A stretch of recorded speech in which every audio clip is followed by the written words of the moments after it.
اعوذ باللہ من الشیطان الرجیم بسم اللہ الرحمن الرحیم قل ہاتوا برہانکم ان کنتم صادقین رب اشرح لی صدری ویسر لی امری واحلل عقدۃ من لسانی یفقہوا قولی۔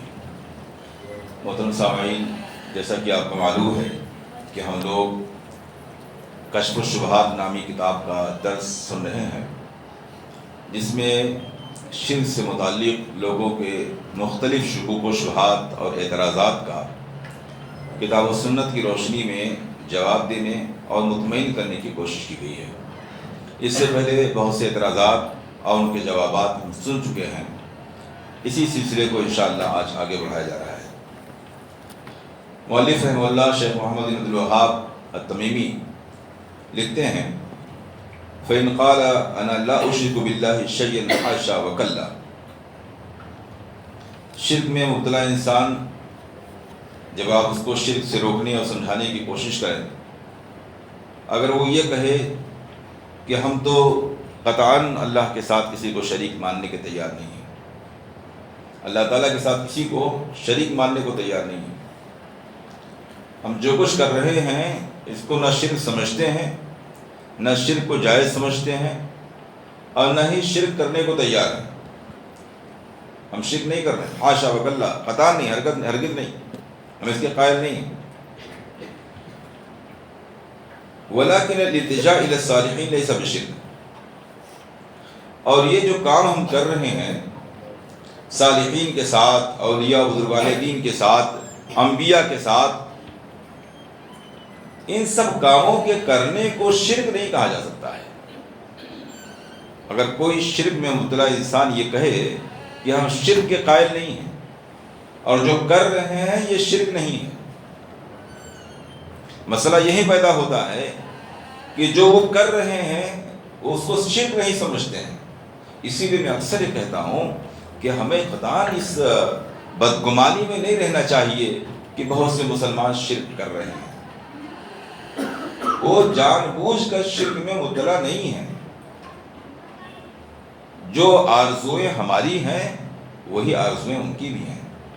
جیسے ہم اللہ کی رضا، جنت کا حصول، رسول اللہ صلی اللہ علیہ وسلم کی محبت اور آپ کی شفاعت کے طلبگار ہیں، اس کے خواہش مند ہیں، یہی حالات ان کے دلوں کے بھی ہیں۔ جیسے ہم اور آپ توحید کے قائل ہیں، شرک سے، بدعات سے نفرت کرنے والے، دور بھاگنے والے ہیں، یہی خیالات ان کے بھی ہیں۔ فرق صرف یہ ہے کہ شیطان نے اور ان کے بعض شیطانی شاگردوں نے ان کے ذہن و دماغ میں یہ ڈال دیا ہے کہ جو کچھ آپ کر رہے ہیں یہ محبت ہے، یہ عقیدت ہے، یہ تعظیم ہے، یہ بزرگوں کے ساتھ ان کی قدردانی ہے، یہ شرک نہیں ہے۔ اس لیے ہمدردی کے ساتھ، محبت کے ساتھ ان کو سمجھانے کی ضرورت ہے کہ جو آپ کر رہے ہیں یہ شرک ہے۔ ان پر لیبل لگانا، ان کے خلاف فتوے نکالنا، ان کا بائیکاٹ کرنا، یہ کبھی اصلاح کا طریقہ نہیں ہو سکتا ہے۔ تو یہاں کہہ رہے ہیں وَلَكِنَ الِالتِّجَاءُ إِلَى الصَّالِحِينَ لَيْسَ بِالشِّرْكِ۔ اگر آپ سمجھائیں اور وہ یہ کہنے لگیں کہ جو کچھ ہم کر رہے ہیں یہ محبت ہے، تعظیم ہے، عقیدت ہے، یہ شرک تو ہے ہی نہیں، فَقُلْ لَهُ، تو آپ ان کو اس طرح سمجھائیے، ان سے کہیے کہ اِذَا كُنْتَ تَقْرَؤُ أَنَّ اللَّهَ حَرَّمَ الشِّرْكَ أَعْظَمَ مِنْ تَحْرِيمِ الزِّنَا۔ آپ قرآن پڑھتے ہیں تو آپ دیکھتے ہیں کہ اللہ تعالیٰ نے شرک کو زنا سے بھی زیادہ سختی سے حرام قرار دیا ہے۔ شرک کو زنا سے بھی بڑا جرم بتایا ہے۔ زنا کرنے والا آدمی اگر نہ پکڑا جائے تو بغیر کسی سزا کے توبہ استغفار سے اس کا گناہ معاف ہو سکتا ہے۔ اور اسلامی حکومت ہے، پکڑ لیا گیا، گرفتار ہوا، شادی شدہ ہے تو اس پر کوڑے لگیں گے، غیر شادی شدہ ہے تو کوڑے لگیں گے، شادی شدہ ہے تو اس کو رجم کر دیا جائے گا۔ لیکن جو کچھ ہوگا اس کا قصہ یہی ختم، ہمیشہ ہمیشہ کے لیے جہنم تو نہیں ہے نا۔ یہاں تک کہ حد جاری کر دینے کے بعد میں اب اس کی سزا بھی آخرت میں نہیں ہے، سزا اس کو دنیا میں مل چکی ہے۔ لیکن ایک آدمی شرک کرنے والا ہے، وہ چاہے گرفتار ہو شرک کرتے ہوئے یا نہ گرفتار ہو، چاہے اس کو یہاں شرک کی سزا مل چکی ہو یا نہ مل چکی ہو، کسی بھی حالت میں اگر وہ شرک کرتے ہوئے دنیا سے چلا گیا تو اللہ رب العالمین نے فرما دیا ان اللہ لا یغفر ان یشرک بہ، یہ اس کا ایک قطعی فیصلہ ہے، شرک کسی صورت میں معاف نہیں کرے گا۔ کرنے والا کیسا ہے، اس کی عبادات کیسی ہیں، وہ کس کا رشتہ دار ہے، کس سے خاندانی تعلقات اور نسبت ہے، کوئی غرض نہیں اللہ رب العالمین کو اس سے۔ دیکھیے نوح علیہ السلام کا بیٹا نوح علیہ السلام کے سامنے ڈوب گیا، نوح علیہ السلام التجا کرنے لگے کہ اللہ تو نے وعدہ کیا تھا کہ تیرے گھر والوں کی میں حفاظت کروں گا، وہ بھی تو میرے گھر والوں میں سے ہے۔ سخت تنبیہ فرمائی اللہ رب العالمین نے، انہ لیس من اہلک انہ عمل غیر صالح، نوح یہ آپ کے گھر والوں میں سے ہے ہی نہیں، آپ کے نطفے سے پیدا ہونے والا بیٹا ہے، ولدیت میں آپ کا نام لکھ رہا ہے۔ یہ تو اللہ تعالیٰ کو معلوم ہے نا۔ نوح علیہ السلام بھی کہنے اللہ میرا بیٹا ہے، اللہ تعالیٰ کیا فرما رہے ہیں، لیس من اہلک، یہ آپ کے گھر والوں میں سے ہے ہی نہیں۔ ابراہیم علیہ السلام کے والد صاحب کو دیکھ لیجیے، آپ جہنم میں جائیں گے۔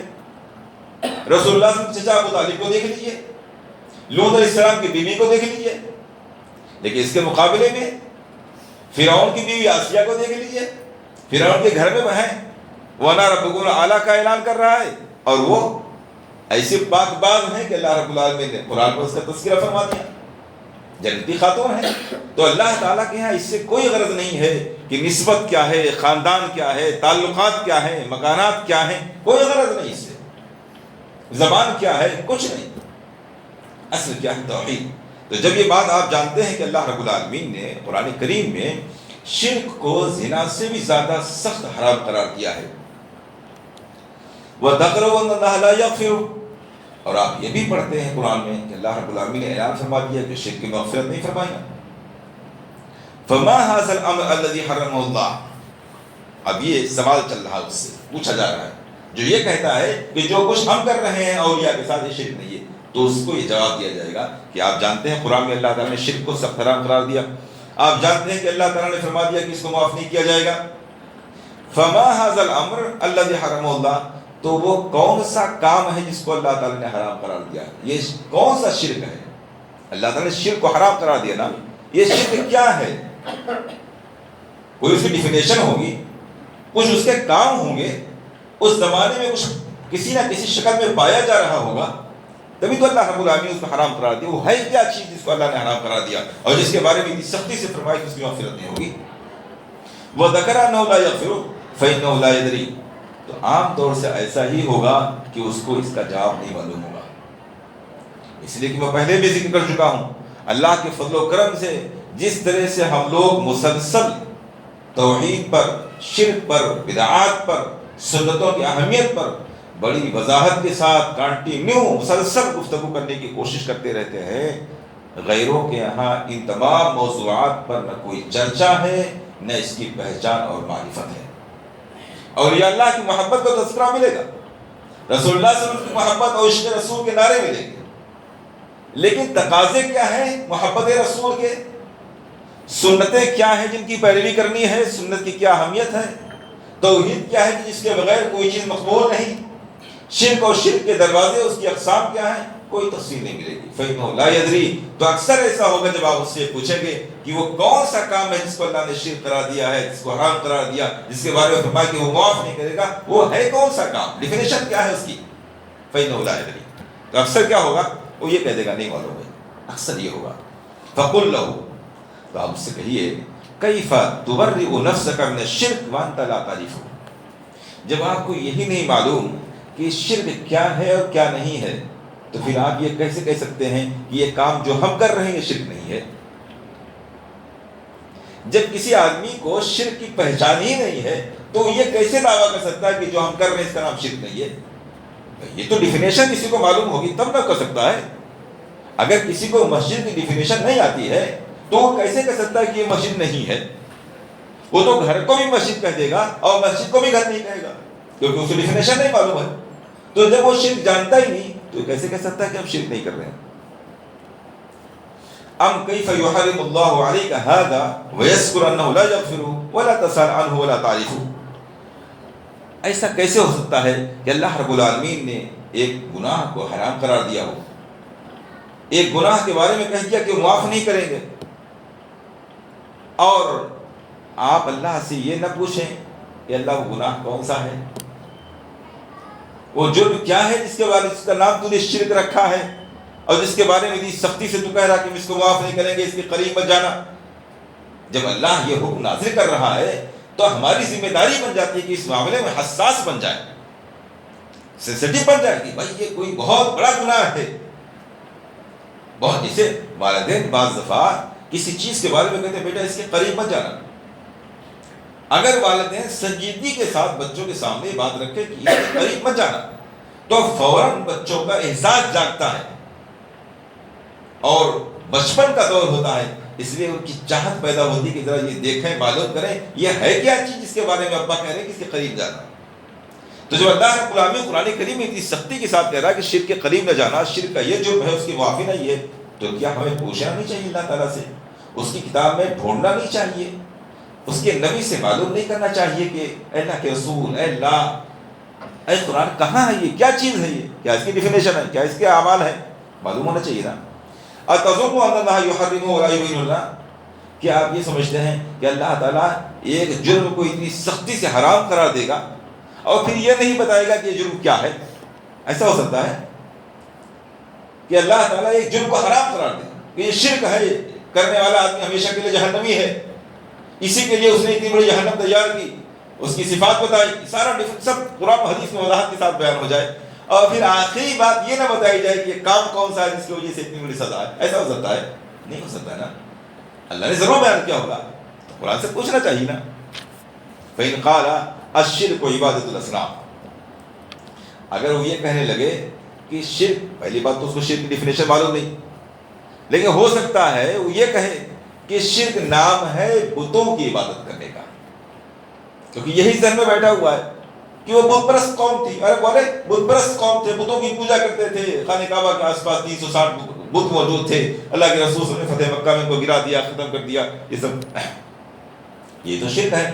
اگر وہ کہنے لگے کہ شرک بتوں کی عبادت کا نام ہے، وَنَحْنُ لَا نَعْبُدُ الْأَصْنَامَ، ہم بتوں کی عبادت تو کرتے نہیں ہیں، یہ بہت واضح اور کھلا ڈاؤٹ ہے لوگوں کے ذہنوں میں۔ اگر یہ کسی مسلمان کو معلوم ہو جائے کہ یہ جو پختہ قبروں پہ جا کر ہم بیٹھتے ہیں اس میں اور بت کی پوجا میں کوئی فرق نہیں ہے، یقین کے ساتھ معلوم ہو جائے، کیا کوئی مسلمان اتنا گر سکتا ہے کہ وہ کلمہ پڑھ کے بت کی پوجا کرے؟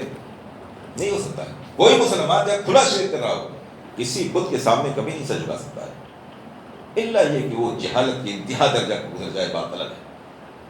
وہ قبروں کے سامنے سر جھکا لے گا، ان لوگوں کی تصویروں، بزرگان دین کی تصویروں کے سامنے سر جھکا لے گا، لیکن اس سے کہیے کہ یہ مورتی کھڑی ہے، یہ اسٹیچو ہے، آپ ان کے سامنے جھکا لیجئے، یہاں تک کہ آپ انبیاء کی تصویریں لا کے بنا دیجئے، مجسمہ بنا دیجئے لکڑی کا، پتھر کا، وہ اس کے سامنے سر نہیں جھکائے گا۔ یعنی اس کے دماغ میں بات بیٹھی ہوئی ہے کہ بتوں کی عبادت شرک ہے، اور ہم جو کچھ کر رہے ہیں یہ بت نہیں ہے، ان کے ساتھ عبادت کا کام کر نہیں رہے، اس لیے شرک نہیں ہوگا۔ وَنَحْنُ لَا نَعْبُدُ الْأَصْنَامَ، ہم بتوں کی پوجا تو نہیں کرتے۔ فَقُلْ لَهُ مَا مَعْنَى عِبَادَةُ الْأَصْنَامِ، تو اس کے سامنے دوسرا سوال رکھیے، یہ جو آپ نے کہا نا کہ ہم بتوں کی عبادت نہیں کرتے ہیں، تو بتوں کی عبادت کا مطلب کیا ہوتا ہے؟ جاننا چاہیے نا کہ بتوں کی عبادت نہیں کرتے ہیں تو بتوں کی عبادت کرنے کا معنی کیا ہے؟ کس بات کو، کس کام کے کرنے کو بتوں کی عبادت کہا جاتا ہے؟ کون سا کام کیا جائے تو یہ کہا جائے گا کہ یہ بتوں کی عبادت ہے؟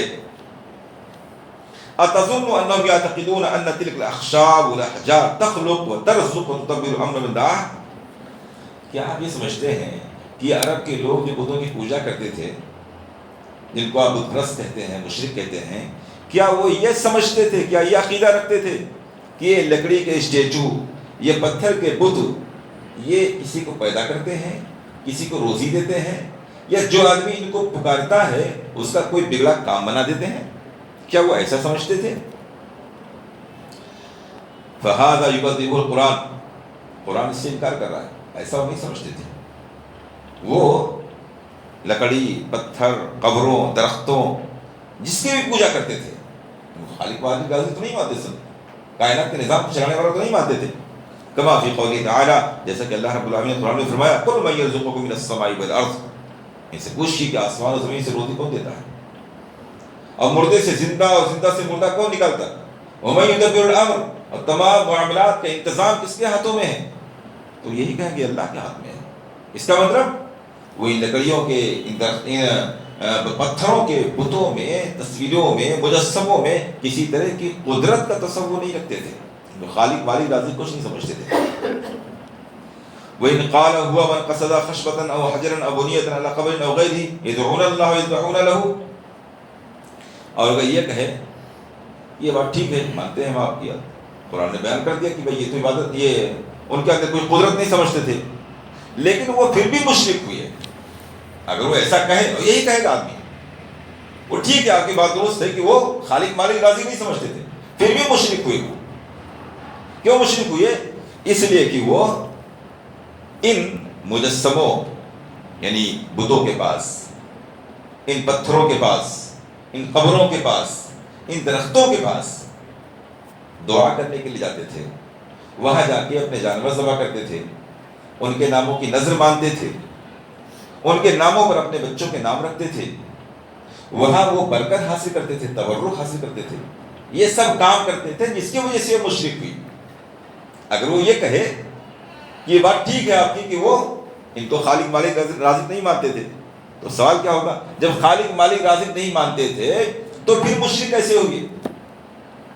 تو ہو سکتا ہے اس کے جواب میں یہ کہے کہ وہ پھر بھی مشرک ہیں اس لیے کہ ان کے پاس یہ سارے شرکیہ کام جا کر کے کیا کرتے تھے، وَيَقُولُونَ، اور کہتے تھے إِنَّهُ يُقَرِّبُونَ إِلَى اللَّهِ زُلْفَىٰ، اور یہ کہتے تھے کہ یہ سب اللہ کو یہاں اللہ کے قریب کر دیں گے، ہم کو ان کاموں سے ہم اللہ کے قریب ہو جائیں گے۔ وَيَدْفَعُ اللَّهُ عَنَّا بِبَرَكَتِهِ أَوْ يُؤْتِينَا بِبَرَكَتِهِ، اور وہ سمجھتے تھے کہ ان کے برکت سے اللہ تعالیٰ مصیبتوں کو دور کر دیتا ہے، اور ان کی برکت سے اللہ تعالیٰ ہمیں بہت سی نعمتوں سے نوازتا ہے۔ فَقُلْ صَدَقْتَ، اگر وہ ایسا کہیں تو آپ کہیے ٹھیک کہہ رہے ہو، صحیح ہے آپ کا کہنا، دونوں باتیں ٹھیک ہیں۔ وہ میں سے کسی کو خالق مالک رازق بھی نہیں مانتے تھے، اور یہ بات بھی ٹھیک ہے کہ وہ پھر بھی مشرک تھے، اور اس لیے مشرک تھے کہ اگرچہ خالق مالک رازق تو نہیں مانتے تھے، ان کو اللہ کا بندہ ہی مانتے تھے، اللہ کی مخلوق مانتے تھے، اللہ تعالیٰ کی ملکیت مانتے تھے، جیسا کہ میں ذکر کر چکا ہوں پچھلے دروس میں۔ وہ اپنے تلبیہ میں کیا کہتے تھے؟ تملکہ ما ملک، لبیک اللہم لبیک لا شریک لک الا شریکا تملکہ ما ملک، اللہ میں حاضر ہوں، تیرا کوئی شریک نہیں ہے، الا شریکن، ہاں وہ ضرور شریک ہے، تملکہ ما ملک، جس کا تو مالک ہے، جس کی ذات کا تو مالک ہے، وہ اپنی ذات کا بھی مالک نہیں ہے، اس کی پیدائش کا، اس کی وفات کا، اس کی بیماری کا، اس کی صحت کا، اس کی عزت کا، اس کی ذلت کا، سب کا تو مالک ہے۔ وما ملک، اور جن چیزوں کی ملکیت اس کے پاس ہے، جن چیزوں کا اختیار اس کے پاس ہے، ان کا بھی اصلاً تو ہی مالک ہے۔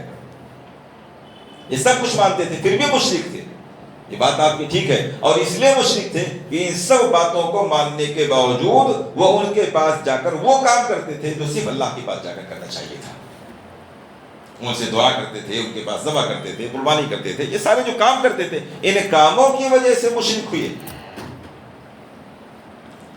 ورنہ اگر وہ صرف یہ مانتے کہ اللہ کے نیک بندے ہیں، اللہ کی مخلوق ہیں، اللہ کے چہتے ہیں، تو ان سب باتوں کے ماننے سے تو مشرک نہیں ہوتے، یہ تو ہر کوئی مانتا ہے۔ اللہ کے نبی کو اگر نبی نہ مانا جائے مسلمان کیسے کوئی ہوگا؟ فرشتے کو فرشتہ نہ مانا جائے مسلمان کیسے ہوگا؟ اللہ کے اولیاء اور صالحین سے اگر کوئی دشمنی رکھتا ہے تو اللہ تعالیٰ تو اسے جنگ کا اعلان فرما رہا ہے، اس کے بغیر تو کوئی مسلمان ہی نہیں ہو سکتا ہے۔ تو یہ سب باتیں جو مانتے تھے وہ ٹھیک ہے، مشرک کیوں ہوئے؟ اس لیے کہ اللہ کے بندوں کو اللہ کا بندہ ماننے کے باوجود عقیدت، محبت اور تعظیم کے نام پر ان کے پاس جا کر وہ کام کرنے لگے تھے جو ان کے ساتھ یا کسی کے ساتھ نہیں کیا جا سکتا، صرف اللہ کے لیے جائز ہوتا۔ فقل صدقت، تو اسے کہیے بالکل ٹھیک کر رہے ہو آپ۔ وَهَذَا هُوَ فِعْلُكُمْ عِنْدَ الْأَحْجَارِ وَالْأَبْنِيَةِ الَّتِي عَلَى الْقُبُورِ وَغَيْرِهَا۔ تو اب ذرا اپنے کاموں پر غور کرو، اب مشرکین کے کاموں پہ غور کر لیا آپ نے، اپنے کام پہ غور کیجیے آپ۔ جیسے وہ اللہ کے نبیوں کو اللہ کا نبی مانتے تھے، آپ بھی مانتے ہو، اللہ کے نبیوں سے وہ محبت کرتے تھے، آپ ان سے بڑھ کر کے عشق رسول کی بات کرتے ہو، وہ کم سے کم سمجھتے تھے عشق اور محبت میں کیا فرق ہے، وہ محبت کی بات کرتے تھے آپ، اور آگے بڑھ کے عشق کی بات کرتے ہو۔ وہ اللہ کے اولیاء سے، صالحین سے، بزرگوں سے محبت کرتے تھے، اور اتنی محبت کرتے تھے کہ اللہ تعالیٰ نے خود فرمایا کہ وہ اللہ کے برابر محبت کرتے تھے۔ وَمِنَ النَّاسِ مَن يَتَّخِذُ مِن دُونِ اللَّهِ أَندَادًا يُحِبُّونَهُمْ كَحُبِّ اللَّهِ، اللہ جیسی محبت کرتے تھے، اور اسی کے لیے ساری جنگیں خون کی ندیاں بہائیں۔ گردنیں کٹا دی اپنی. آپ بھی وہی کام کرتے ہو نا. عقیدت، محبت، تعظیم، ان کے حق میں دعائیں، یہی ساری چیزیں آپ بھی مانتے ہو، وہ بھی مانتے تھے. برابر ہو گئے اس میں. دوسرے نمبر پہ وہ ان سب کے پاس جا کر کے جو کام کرتے تھے کہ آج آپ وہی سارا کام نبیوں کے ساتھ، اپنے بزرگوں کے ساتھ، اپنے قبر والوں کے ساتھ نہیں کر رہے ہو.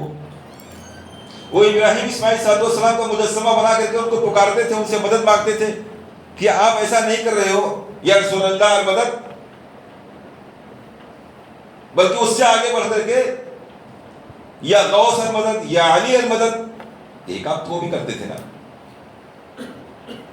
وہ اولیاء اور صالحین کی قبروں پہ جا کر کے مجاور بن کے بیٹھتے تھے، ان کے نام پہ ذبح کرتے تھے، ان کے نام پہ اپنے بچوں کے نام رکھتے تھے. ایک بات کو لیجئے کہ آج مزارات پر اور مزارات کے پاس بنے ہوئے تھان پر، جگہوں پر، خالی جگہوں پر انہی لوگوں کی محبت اور تعظیم اور قربت کے لیے جانور ذبح نہیں کیے جا رہے ہیں، تو کیا فرق پڑے گا؟ یہ کام تو بھی کرتے تھے. کیا آج لوگوں کے نام ان لوگوں کے نام پر نہیں ہیں؟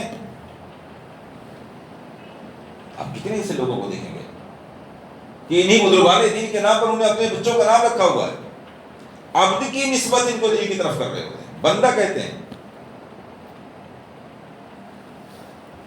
وہ ان کے نام نیاز کرتے تھے، کیا نیاز نہیں ہو رہا ہے؟ ان کے نام جانوروں کو خاص کر دیا کرتے تھے، کہ آج لوگ خاص نہیں کر رہے ہیں. ایک کام آپ اٹھا کر کے دیکھیے، کیا انہی جیسا کام اور انہی جیسا عقیدہ آپ کا نہیں ہے؟ فَهَذَا أَقَرَّ أَنَّ فِعْلَهُمْ هَذَا هُوَ عِبَادَةُ الْأَصْنَامِ. تو اگر وہ اللہ نے اس کو توفیق دی ہے اور سمجھ دی ہے اور ضدی مزاج کا آدمی نہیں ہے، سمجھنا چاہتا ہے، تو یقیناً اس کو یہ ماننا پڑے گا کہ یہی بتوں کی پوجا ہے، یہی بتوں کی پوجا ہے جس سے اللہ نے منع کیا ہے، جس کی بنیاد پر آپ ان کو بت پرست کہتے ہیں. ورنہ وہ بھی، بلکہ دنیا کا کوئی بھی بت پرست ان لکڑیوں، ان پتھروں میں خدائی طاقت نہیں مانتا ہے، اور نہ ان لکڑیوں پتھروں کے آگے وہ سر جھکاتا ہے. میں اس سے پہلے بھی ذکر کر چکا ہوں کہ جتنی بھی اسٹیچو، جتنی مورتیاں، جتنے مجسمے مسلمانوں میں غیر مسلموں میں بنے ہوتے ہیں، یہ اتنے بیوقوف تو نہیں ہے کہ اپنے ہاتھ سے بناتے ہیں اور پھر اس کے سامنے سر جھکاتے ہیں. لکڑی یا پتھر کی پوجا کوئی نہیں کرتا ہے. یہ سب لوگ دنیا کے مشرکین جتنے بھی ہیں، جتنے بزرگوں کے اسٹیچو ان لوگوں نے بنا رکھے ہیں، ان میں سے کسی کو اللہ نہیں سمجھتے. آج بھی اپنے ہندوستان کے ماحول میں دیکھیے آپ، جتنے لوگوں کی عبادت کی جاتی ہے، کیا اس میں سے کسی کو کوئی ایشور کہتا ہے؟ ایشور نہیں مانتا کوئی، اللہ آج بھی نہیں مانتے ہیں. اور نہ یہ مانتے ہیں کہ اس میں سے یہ لکڑی یا پتھر ہم کو فائدہ پہنچا رہا ہے یا درخت ہم کو فائدہ پہنچا رہا ہے، یہ نہیں مانتے ہیں. کیا کرتے ہیں وہ؟ کوئی پتھر ہے جس کی نسبت ہے ان کے کسی بزرگ کی طرف، کوئی کپڑا ہے جس کی نسبت ہے ان کے بزرگ کی طرف، کوئی جھنڈا ہے جس کی نسبت ہے ان کے بزرگ کی طرف، کوئی درخت ہے جس کی نسبت ہے ان کے بزرگ کی طرف. کہتے ہیں ہمارے بزرگ کی طرف نسبت ہے، یہ ہمارے بزرگ کا ہے، ہمارے بزرگ یہاں بیٹھا کرتے تھے، ہمارے بزرگ اس کے سائے میں بیٹھا کرتے تھے، اس لیے یہ بابرکت ہو گیا ہے. اب وہاں جا کر کے وہ برکت حاصل کرتے ہیں. کہ ایسا ہی ہے کہ نہیں؟ یہی کام ہمارے مسلمان بھائی کرتے کہ نہیں کرتے؟ درختوں کو، پتھروں کو، لکڑیوں کو، جھنڈوں کو، شاید یہاں مجھے نہیں معلوم جھنڈا ہے کہ نہیں ہے، لیکن ہمارے یہاں ہمارے شہر میں تو ایک ایسا مزار ہے جھنڈا ہی کے نام سے مشہور ہے. اللہ عالم یہاں کے جھنڈا کے نام سے مشہور، بہت اونچا سا جھنڈا لگا رکھا ہے. کچھ نہیں، کسی کی مزار وہاں نہیں ہے. حالانکہ خبریں تو بنی ہوئی ہیں، لیکن خبروں کے پاس اس کام کے لیے نہیں جاتے ہیں. وہ جھنڈا ہی، مزار کا نام ہی جھنڈا ہے. کسی بزرگ کا جھنڈا تھا، کوئی یہاں سے گزر رہے تھے، ان کا جھنڈا، ان کا کپڑا یہاں گر گیا تھا. اللہ عالم. کیا وہی محفل یہاں نہیں ہے؟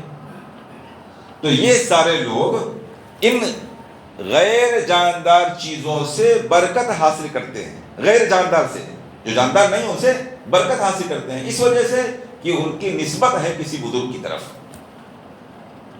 اور جو لکڑی اور پتھر کے مجسمے یہ بناتے ہیں یا کاغذوں پہ تصویریں بناتے ہیں، ان پہ پھول مالا یا ان کے سامنے آرتی اور عبادت کے کام کرتے ہیں، تو کیا اتنے بیوقوف ہیں یہ لوگ کہ پرنٹنگ پریس میں جس کاغذ سے فوٹو چھپوا لیا ہے پھوڑ کر کے لے آئے، اس کو لگانے کے بعد خدا سمجھنے لگتے ہیں، یا جس لکڑی یا پتھر کو اپنے ہاتھ سے بنایا، پینٹ کیا، لا کر کے رکھا، خریدا، سجایا، اس کو بس تھوڑی دیر میں خدا سمجھنے لگتے ہیں۔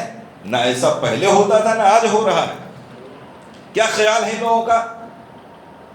ان میں ان بزرگوں کی روحیں داخل ہو جاتی ہیں جن کے نام کی تصویریں ہیں، جن کے نام کا مجسمہ ہے، ان کی روحیں اس کے اندر داخل ہو جاتی ہیں۔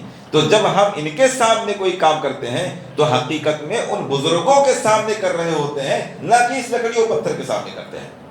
یہ خیال اس زمانے میں مشرکین کا تھا، یہی خیال اس زمانے میں مشرکین کا ہے، اور یہی خیال اس زمانے میں شرک میں مبتلا مسلمانوں کا بھی ہے۔ کوئی مسلمان کسی قبر میں جا کر کے اس پختہ قبر کے پلاسٹر کو، اس کے اینٹ اور پتھر کو نہیں پوجتا ہے، اور نہ اس کو اللہ سمجھتا ہے۔ کسی درخت کے پاس جا کر کے، کسی پتھر کے پاس جا کر کے سوائے برکت حاصل کرنے کے تبرک کیا اور کیا کرتا ہے؟ تو مقصد جو ان کا تھا، عمل جو ان کا تھا، نیت جو ان کی تھی، آج وہی مقصد، وہی نیت، وہی عمل، سارے معاملات ایک جیسے ہیں۔ ان تمام قسم کی چیزوں کو جو آدمی کمپیئر کرے گا، سمجھے گا، ایک دوسرے کے ملا کے دیکھے گا، اس کے لیے حق انشاءاللہ واضح ہو جائے گا۔ تو اس طریقے سے لوگوں کے سامنے انشاءاللہ ان باتوں کو پیش کیا جائے، نرمی کے ساتھ، محبت کے ساتھ، اپنائیت کے ساتھ، تنہائیوں میں بیٹھ کر کے۔ بہت امید ہے کہ انشاءاللہ نہ سب لوگ تو ضرور آپ کی باتوں سے کچھ نہ کچھ تو لوگ متاثر ہوں گے، دل میں اثر جائے گا انشاءاللہ۔ دل سے جو بات نکلتی ہے اثر رکھتی ہے۔ یہ ہے کہ خیرخانہ طنز میں نہیں، کسی پر ٹائٹل اور ٹیگ لگا کر کے آپ کسی کی ہدایت کا ذریعہ نہیں بن سکتے ہیں۔ نبی اکرم صلی اللہ علیہ وسلم کا پورا نبوی دور دیکھ لیجیے آپ، اور قرآن کی تمام آیات پڑھ ڈالیے، کہ کوئی ایک آیت ایسی آپ بتائیے کہ جس میں کسی مشرک کے بارے میں، کافر کے بارے میں نبی اکرم صلی اللہ علیہ وسلم نے، صحابہ نے، کسی نے ٹیگ لگایا ہو کہ تو کافر ہے، تو مشرک ہے، تو بدعتی ہے، فلاں ہے۔ یہاں تک کہ منافقین کے نام بھی پوشیدہ رکھے گئے، منافقین کے نام بھی پوشیدہ تھے، کبھی نہ کہا گیا کہ تو منافق ہے، جبکہ اللہ کے رسول ان کو معلوم ہے، اور آپ صلی اللہ علیہ وسلم نے اپنے صحابی حضرت حذیفہ کو بتا بھی دیا، لیکن اس کے باوجود پوشیدہ رکھا گیا۔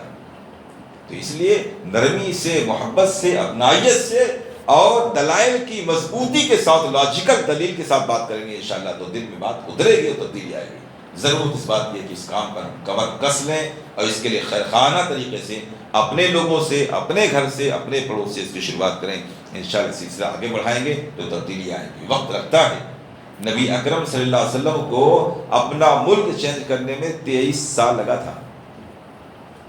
آپ کے پاس وحی آ رہی ہے، آپ فرشتے ہیں، اللہ کی مدد ہے، صحابہ کرام کی اتنی بڑی تعداد ہے، فرشتے نازل ہوتے ہیں آپ پر، جنگوں میں آپ کی مدد کر رہے ہیں۔